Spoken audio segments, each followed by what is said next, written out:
सॼी सिंध जियां कराची में उस्तादनि जी भर्तियुनि लाइ टेस्टूं वठण जो सिलसिलो जारी आहे। उन हवाले से विजिलेंस ते मौजूद है आमिर सुप्रो। जी आमिर,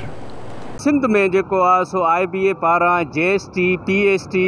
ऐं HST जेके टेस्टूं रखियूं वियूं आहिनि उन्हनि जी स्टार्टिंग काल्ह खां थी वई आहे ऐं असीं हिन महिल मौजूदु आहियूं NAD यूनिवर्सिटी में, जंहिंमें काल्ह बि जेको आहे सो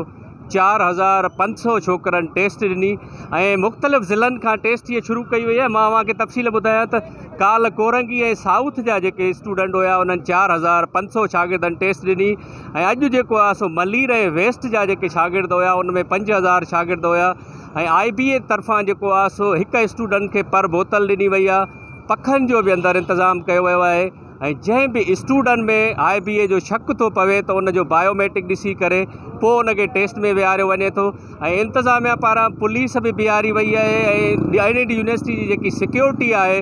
उनखे बि तैनात कयो वियो आहे ऐं जेकी स्टूडेंट्स उन्हनि सां आयल फैमिलीज़ आहिनि, जेके माण्हू आहिनि जेके ॿाहिरि बीठा आहिनि,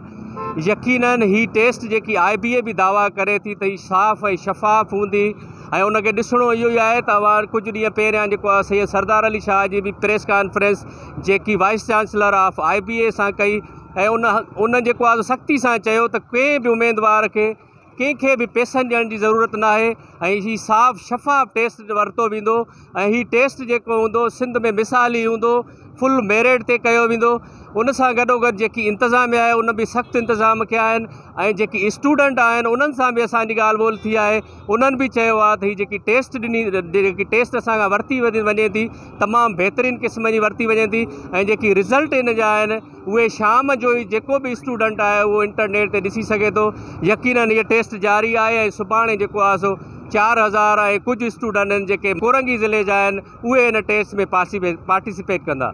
जी।